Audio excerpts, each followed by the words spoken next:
अस्सलाम वालेकुम friends, welcome to my YouTube channel homeopathic study. As you all know कि हम लोग मेंटल डिजीज़ के बारे में स्टडी कर रहे हैं और हमने एंजाइटी और डिप्रेशन को स्टडी कर लिया है पिछले 2 लेक्चर्स में और उनकी मेडिसिन्स भी पढ़ ली हैं।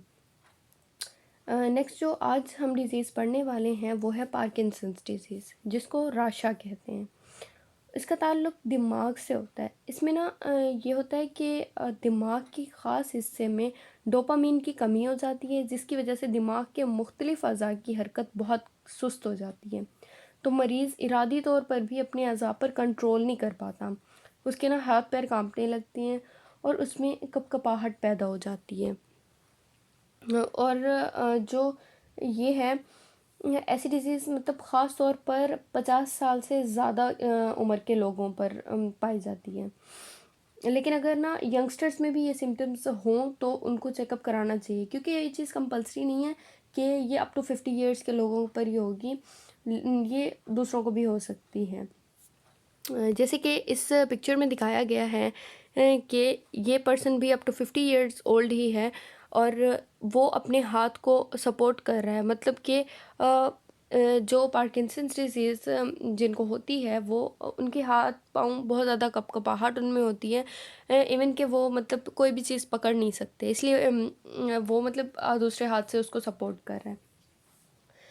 और इसकी जो बेसिक सिम्टम्स हैं, जो इसकी स्टार्टिंग में सिम्टम्स आती हैं, उसमें अंगूठा बाजू वगैरह कांपते हैं। मोस्टली जब बंदा मूवमेंट करता है तो उसे ना उसको उस चीज़ में पेन भी होता है। मतलब ऐसे ही नहीं कपकपाहट होती, मतलब उसको उस चीज़ से पेन भी हो रहा होता है। बेसिकली इसमें डोपामिन इफ़ेक्ट होती है जो कि हमारी बॉडी को मूवमेंट में हेल्प करती है। जब वो प्रॉपर्ली अपना काम नहीं कर पाते तो फिर वो प्रॉब्लम काज करते हैं। लेकिन इसके लिए होम्योपैथिक में बहुत अच्छा ट्रीटमेंट है जो कि इसे ठीक कर सकता है। इसकी कुछ मेडिसिन्स अभी हम पढ़ेंगे जो कि इसको ठीक करने में बहुत ज़्यादा हेल्पफुल हैं। सबसे पहली जो मेडिसिन है वो है एगारिकस। अगारिकस ऐसे पेशेंट पर यूज़ होती है उसके ना जिसके दाएं बाजू और बाएं टांग या बाएं बाजू और दाएं टांग मतलब दोनों ऑपोजिट हैं। अगर दायां बाजू है तो बाएं टांग होगी और अगर बायां बाजू है तो दाएं टांग होगी। उसमें ये राशा की कैफियत हो तो उसके लिए ये मेडिसिन बहुत ही इफ़ेक्टिव है। इसमें जो पेशेंट है उसकी कमर के निचले हिस्से में दर्द होता है और उसकी जो बाजू और टांगें हैं वो ठंडी रहेंगी, वो हमेशा ठंडी रहेंगी और उसको ना चलने में लड़खड़ाहट होगी। मतलब उसका जैसे राशा की वजह से हमें पता है कि जिस्म में कपकपाहट होती है, तो उस इसलिए उसके ना चलने में उसको प्रॉब्लम होगी, वो ना सही से नहीं चल सकेगा और इसे बहुत ज़्यादा वीकनेस फील होगी और उसके दूसरे अज़ा में भी मतलब ऐसे ही लड़खड़ाहट होगी। जब कभी कभी उसको ना कभी कभी नींद के दौरान भी उस ऐसे पेशेंट को मतलब वो चीज़ फील हो रही होती है, मतलब वो थरथरा रहा होता है, नींद में भी उसकी यही कंडीशन होती है। तो ऐसे पेशेंट्स के लिए ये मेडिसिन यूज़ होती है। और नेक्स्ट जो हमारी मेडिसिन है वो है टेरेंटोला हिस्पामेनिका। ये मेडिसिन ऐसे पेशेंट पर यूज़ होती है जिसका दायां बाजू और दाईं टांग मतलब कि अब सेम है। उसमें जो था वो डिफरेंट था। जो पिछली मेडिसिन हमने पढ़ी उसमें ऑपोजिट था, मतलब अगर बायां बाजू है तो दाईं टांग और दायां बाजू है तो बाईं टांग। इसमें जो है वो सेम है, अगर दायां बाजू है तो दाईं टांग।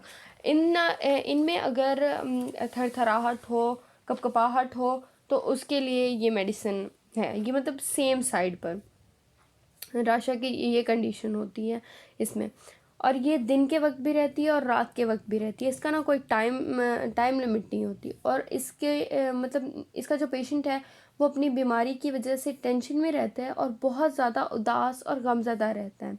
ऐसा पेशेंट जो है वो ना बहुत ज़्यादा बेचैन रहता है, उसका ना मेंटली वो अपसेट रहता है, उदास रहता है और एक जैसे एक बंदा सुकून में होता है ना, वो उस तरीके से सुकून में नहीं होता क्योंकि उसके साथ उसकी बॉडी पेन कर रही होती है।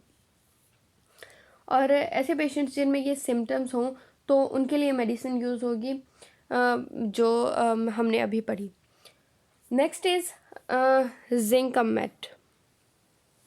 ये जो मेडिसिन है ये उस पेशेंट पर यूज़ होगी जब उसकी दाईं साइड मतलब उसकी राइट साइड में होगी, और मतलब फुल राइट साइड में। पहले था कि सेम साइड में दोनों उस चीज़ में, कि अगर बेशक वो लेफ़्ट है या राइट है, वो सेम साइड पर अगर होगी तो वो पिछली मेडिसिन यूज़ होगी। लेकिन ना जो ये जिंकमेट है ये राइट साइड के लिए है। मतलब अगर राशा की कंडीशन उसमें उसकी राइट साइड में होगी तो उसके लिए ये मेडिसिन यूज़ होगी। और इसमें जो पेशेंट है उसके पाँव कॉन्टीन्यूसली हरकत में होते हैं, और इसमें ना खौफ के असरात भी होते हैं। जब उसको ना खौफ होता है तो उसकी वजह से उसके हाथ पाँव कांपने लग जाते हैं, यानी उसमें ना उस टाइम राशा की सिचुएशन होती है, और ऐसे पेशेंट को यही मेडिसिन दी जाती है, जिंकमेट। अब आते हैं हम अपनी अगली मेडिसिन की तरफ, जो है कलकेरिया काब। इसमें जो पेशेंट है उसे बोलने में प्रॉब्लम होगी, मतलब वो सही से ना बोल नहीं पाएगा, उसकी ज़बान भी लड़खड़ाएगी। और इस मेडिसिन मतलब ये कलकेरिया काब हमने पिछले वाले लेक्चर्स में जब पढ़ा, तो ये कलकेरिया काब मोस्टली उन लोगों पर यूज़ होती है जो पेशेंट मोटा होता है, तो उस पर ये मेडिसिन बहुत इफ़ेक्टिव है। अब जो हमारी नेक्स्ट मेडिसिन है वो है क्यूप्रमेट। इसमें वो इन लोगों के लिए यूज़ होती है जिसके हाथ पाँव की उंगलियों के स्टार्ट में, मतलब उंगलियों के पोरों में, बाजुओं में और टांगों, मतलब उंगलियों के स्टार्ट से शुरू हो, और वो बाजू में, और जैसे अगर हाथ की उंगलियों से स्टार्ट हो रहा है तो वो बाजुओं में फैलना शुरू हो जाएगा, और पाँव की उंगलियों से स्टार्ट हो रहे हैं तो वो टांगों तक फैलना शुरू हो जाएगा। तो उस पेशेंट के लिए ये मेडिसिन बहुत अच्छी है, राशा के पेशेंट के लिए। ये थी आज की हमारी मेडिसिन जो हमने राशा यानी पार्किंसन डिजीज़ के लिए पढ़ी। That's it for today's lecture.